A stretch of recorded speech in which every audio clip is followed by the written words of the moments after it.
Di video kali ini, kita akan belajar tentang uji independen t-test. Uji ini merupakan uji komparatif atau uji beda untuk mengetahui adakah perbedaan min atau rata yang bermakna antara dua kelompok bebas. Dua kelompok bebas yang dimaksud di sini adalah dua kelompok yang tidak berpasangan. Artinya, sumber data berasal dari subjek yang berbeda. Contoh kasus, kita meneliti perbedaan rata-rata hasil ujian matematika di SMA 1 Skarteja, jurusan IPA dan IPS. Nah, kelas IPA merupakan kelompok 1 dan kelas IPS merupakan kelompok 2. Adapun asumsi yang harus terpenuhi atau yang akan kita uji di aplikasi SPSS, yaitu yang pertama, data per kelompok berdistribusi normal. Yang kedua, data per kelompok tidak ada outlier. Yang ketiga, varians antar kelompok sama atau homogen. Baik, kita langsung coba lakukan analisis pada aplikasi SPSS.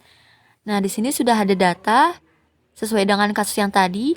Kelompok 1 merupakan kelompok IPA yang terdiri dari 8 siswa dan sisanya kelompok 2 yaitu kelas IPS yang terdiri dari 12 siswa. Nah, di sampingnya sudah ada nilai matematika untuk totalnya yaitu berjumlah 20 orang IPA dan IPS.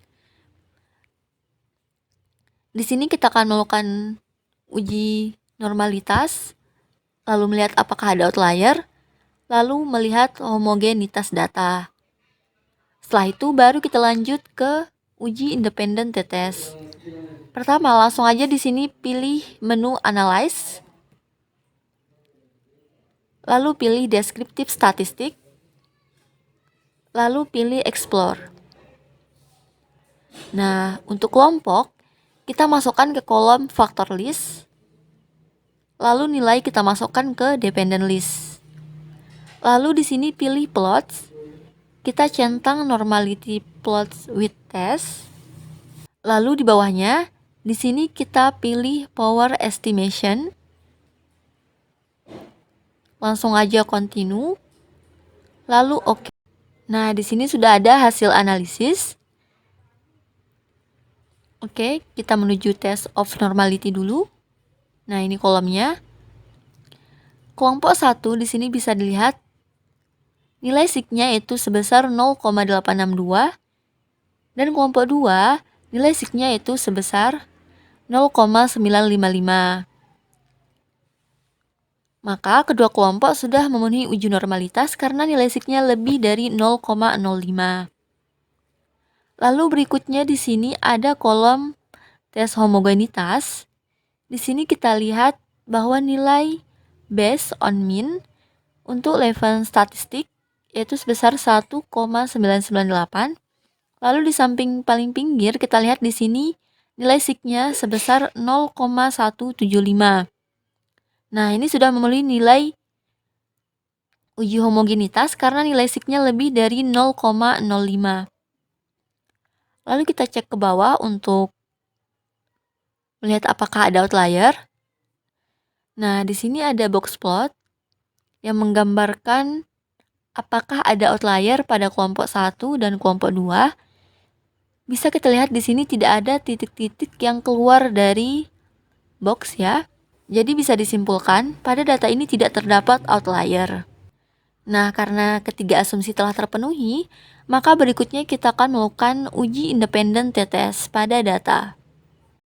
Di sini langsung saja klik menu Analyze, lalu pilih Compare Means, lalu pilih Independent Sample t-test.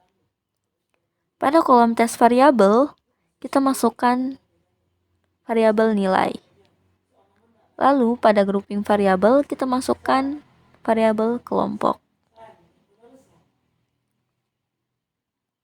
Lalu kemudian pilih Define Groups. Nah, di sini grup 1 merupakan 1 yaitu kelompok 1, grup 2 yaitu kelompok 2. Langsung aja Continue. Oke. Nah, di sini bisa dilihat bahwa terdapat perbedaan antara rata-rata kelompok 1 dan 2. Di sini terlihat bahwa rata-rata kelompok 1 lebih tinggi dibandingkan dengan rata-rata kelompok 2. Ini menunjukkan bahwa rata-rata nilai matematika di kelas IPA lebih besar dibandingkan dengan kelas IPS. Nah, di sini untuk melihat apakah perbedaannya signifikan atau tidak, kita lihat dari nilai Six-to-tailed. Nah, di sini terlihat bahwa nilai di equal variance assumed, di sini nilai Six-to-tailed-nya sebesar 0,369. Ini menunjukkan bahwa tidak terdapat perbedaan signifikan karena nilai sig lebih besar daripada nilai 0,05.